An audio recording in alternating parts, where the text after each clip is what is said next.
ಶುಭ ಸಂಜೆ. ಸಂಕಲ್ಪ ಸಿದ್ಧಿ ವಿಶೇಷ ಕಾರ್ಯಕ್ರಮಕ್ಕೆ ತಮ್ಮೆಲ್ಲರಿಗೂ ಆತ್ಮೀಯ ಸ್ವಾಗತ ಹೇಳ್ತಾ ಇರೋದು ನಾನು ಅನುಷಾ. ಮೊದಲನೇ ಬಾರಿ ಚಾನಲ್ ವೀಕ್ಷಿಸ್ತಾ ಇದ್ದೀರಾ ಅಂದ್ರೆ ಈಗಲೇ ಸಬ್ಸ್ಕ್ರೈಬ್ ಮಾಡಿ, ವಿಡಿಯೋಸ್ ನ ಲೈಕ್ ಮಾಡಿ. ಏನೋ ಕಾರ್ಯಕ್ರಮದಲ್ಲಿ ನಮ್ಮ ಜೊತೆಲಿದ್ದಾರೆ ಸ್ಪಿರಿಚುವಲ್ ಗುರು ಡಾಕ್ಟರ್ ವಿಷ್ಣುದತ್ತ ಗುರುಜಿ ಅವರು. ಗುರುಗಳನ್ನ ಕಾರ್ಯಕ್ರಮಕ್ಕೆ ಸ್ವಾಗತಿಸೋಣ. ನಮಸ್ಕಾರ ಗುರುಗಳೇ, ಕಾರ್ಯಕ್ರಮಕ್ಕೆ ಆತ್ಮೀಯ ಸ್ವಾಗತ. ಗುರುಗಳೇ, ಸಂಸಾರ ಅಂತಂದ್ರೆ ಸಮಸ್ಯೆಗಳ ಒಂದು ಸಾಗರ ಅಂತಾನೆ ಹೇಳ್ಬೋದು. ಒಂದು ತೊಂದರೆಗಳು ಹೇಳ್ತಾ ಹೋದ್ರೆ ಒಂದು ದೊಡ್ಡ ಲಿಸ್ಟೇ ಆಗ್ಬಿಡುತ್ತೆ. ಗಂಡಂದೊಂದ್ ಸಮಸ್ಯೆ, ಹೆಂಡತಿದೊಂದ್ ಸಮಸ್ಯೆ, ಮಕ್ಕಳು ಮಾತು ಕೇಳೋದಿಲ್ಲ, ಅವ್ರ ಎಜುಕೇಶನ್ ಪ್ರಾಬ್ಲಮ್ಸ್, ಮ್ಯಾರೇಜ್ ಪ್ರಾಬ್ಲಮ್ಸ್, ಸಾಲ ತೀರ್ಸಕ್ ಆಗ್ತಾ ಇರೋದಿಲ್ಲ, ಅನೇಕ ರೀತಿಯಾಗಿರುವಂತ ತೊಂದರೆಗಳಿರುತ್ತೆ. ಸೊ ಇದೆಲ್ಲದಕ್ಕೂ ಒಂದೇ ಒಂದ್ ಸೊಲ್ಯೂಷನ್, ರಾಮಬಾಣ ಅನ್ನೋದಾದ್ರೆ ಏನ್ ಮಾಡ್ಬೇಕು, ಆ ತೊಂದರೆಗಳಿಂದ ಹೊರಗಡೆ ಬರ್ಬೇಕು ಅಂತಂದ್ರೆ ದಯವಿಟ್ಟು ತಿಳಿಸ್ಕೊಡಿ. ಓಂ ವಿಶ್ವಸ್ಮೈ ನಮಃ. ಪ್ರೀತಿಯ ಬಂಧುಗಳೇ, ಕೃಷ್ಣನ ಬಳಿ ಕೊಳಲು, ಶಿವನ ಬಳಿ ತ್ರಿಶೂಲ,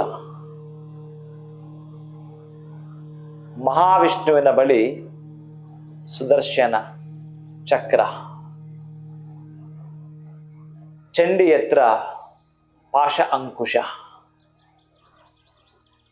ಶ್ರೀನಿವಾಸನ ಬಳಿ ಅಭಯ ಹಸ್ತ, ಹನುಮನ ಬಳಿ ಗದೆ, ಇಂದ್ರನ ಬಳಿ ವಜ್ರಾಯುಧ. ಹೀಗೆ ಪ್ರತಿಯೊಬ್ಬರ ಹತ್ರ ಒಂದೊಂದೊಂದೊಂದು ಆಯುಧ ಇದೆ. ಆದ್ರೆ ಇಷ್ಟೆಲ್ಲ ಸಮಸ್ಯೆಗಳಂತಿದಾವಲ್ಲ, ಅಷ್ಟೆಲ್ಲ ಸಮಸ್ಯೆಗಳಿಗೆ ಒಂದು ಪರಮಾದ್ಭುತ ಪರಮಾಶ್ಚರ್ಯ ಅಂತಂದ್ರೆ ಆ ರಹಸ್ಯ ಮಂತ್ರಗಳನ್ನ ಭೇದಿಸಿ ಛೇದಿಸಿ ಶಿವ ಪಾರ್ವತಿಗೆ ಹೇಳಿದ್ದು, ಮನುಷ್ಯ ಮಾನವ ಕುಲಕೋಟಿ ಈ ಭೂಮಿ ಮೇಲೆ ಉದ್ಧಾರವಾಗಬೇಕಾದ್ರೆ ಏನು ಅಂತ ಕೇಳಿದ್ರೆ ಆತ ಆ ಪಂಚಾಯತನವನ್ನ ಅದ್ಭುತವಾಗಿ ಎತ್ತಿ ತೋರಿಸಿಕೊಟ್ಟಿರ್ತಕ್ಕಂಥದ್ದು ಆರಾಧನೆ ಎಲ್ಲಿ ಇರುತ್ತೋ, ಎಷ್ಟು ಚೆನ್ನಾಗಿರುತ್ತೋ ಅಷ್ಟು ಚೆನ್ನಾಗಿರುತ್ತಾರೆ ಅಂತ ಹೇಳ್ತಕ್ಕಂತಹದ್ದು ನಿಮ್ಮ ಮುಂದಿದೆಯಲ್ಲ ಅಕ್ಷಯವೃಕ್ಷ.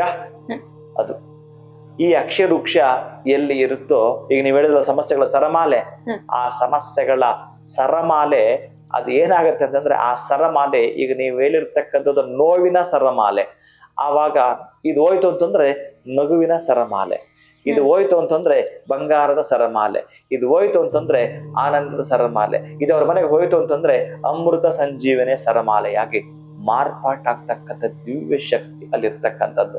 ಅದು ಯಾವುದೋ ಎಲ್ಲಿಂದಲೇ ಹೇಗೋ ಒಂದು ಫ್ಯಾಕ್ಟ್ರಿಯಿಂದ ಬಂದದ್ದಲ್ಲ, ಮ್ಯಾನ್ ಮೇಡ್. ನಾವುಗಳೇ ಕುರಿತು ಅದನ್ನ ಡಿಸೈನ್ ಮಾಡಬೇಕು. ಹೇಗೆ ಇದು ಎಲ್ಲರಿಗೂ ಹೊರಟಾಗಬೇಕು. 27 ನಕ್ಷತ್ರಗಳಿಗೂ, 108 ಪಾದಗಳಿಗೂ, 12 ರಾಶಿಗಳಿಗೂ, 9 ಗ್ರಹಗಳಿಗೂ ಸಂಬಂಧಪಟ್ಟಾಗಿರ್ತಕ್ಕಂತಹ ಮತ ಭೇದ ಕುಲ ವರ್ಗ ಯಾವುದೇ ಧರ್ಮ ಅಂತ ಏನನ್ನು ನೋಡದೆ ಭೂಮಿ ಮೇಲೆ ಯಾರು ವಾಸ ಮಾಡ್ತಾರ ಪ್ರತಿಯೊಬ್ಬ ಮನುಷ್ಯನ ಮನೆಯಲ್ಲೂ ಕೂಡ ಇದು ಇರಬೇಕು. ಅವರು ದೀರ್ಘವಾಗಿರ್ತಕ್ಕಂತಹ ಸುಖ ಸೌಖ್ಯವನ್ನ, ಅವರು ದೀರ್ಘವಾಗಿರ್ತಕ್ಕಂತಹ ಆನಂದವನ್ನ ಪಡಿಬೇಕಂತಂದ್ರೆ ಅಕ್ಷಯ ವೃಕ್ಷ ಇತ್ತು ಅಂತಂದ್ರೆ ನಿಮ್ಮ ಸರಮಾಳೆಗಳಿಗೆ ಇತಿಶ್ರೀ ಇಡ್ತಾ ಅತ್ಯಂತ ಅಭ್ಯುದಯತೆಯನ್ನ ಕಾಣಬಹುದು. ಖಂಡಿತವಾಗಲೂ ಗುರುಗಳೇ, ಸಮಸ್ಯೆಗಳಿದೆ, ಆ ಸಮಸ್ಯೆಗಳಿಗೆ ಒಂದು ಫುಲ್ ಸ್ಟಾಪ್ ಹಾಕ್ಬೇಕು ಅಥವಾ ಗುಡ್ ಬೈ ಹೇಳ್ಬೇಕು ಅಂತಂದ್ರೆ ಆ ಒಂದು ಮನೆಗಳಲ್ಲಿ ಅಕ್ಷಯ ವೃಕ್ಷ ಇದ್ರೆ ಖಂಡಿತವಾಗ್ಲೂ ಸಾಧ್ಯ ಆಗತ್ತೆ ಅಂತ ತಿಳಿಸಿದ್ರಿ. ಧನ್ಯವಾದಗಳು ತಮ್ಗೆ. ನಮಸ್ಕಾರ. ಹರೇ ಶ್ರೀನಿವಾಸ. ನಿಮ್ಮ ಮನೆಯಲ್ಲಿ ಕೂಡ ಇದೇ ರೀತಿಯಾಗಿರುವಂತಹ ತೊಂದರೆಗಳು, ಕಷ್ಟಗಳು, ಸಮಸ್ಯೆಗಳಿದೆ ಅಂತಂದ್ರೆ ಖಂಡಿತ ಚಿಂತೆ ಮಾಡ್ಬೇಡಿ. ಅದೆಲ್ಲದಕ್ಕೂ ಒಂದು ಸರಳವಾಗಿರುವಂತಹ ರೆಮಿಡಿ ಅಂತಂದ್ರೆ ಅಕ್ಷಯ ವೃಕ್ಷವನ್ನ ನೀವು ಬರ್ಮಾಡ್ಕೊಳ್ಬೇಕಾಗತ್ತೆ ಅಂತ ಹೇಳ್ತಾ ವಿಡಿಯೋನ ಮುಗಿಸುವಂತಹ ಸಮಯ ಆಗಿದೆ. ನಮಸ್ಕಾರ.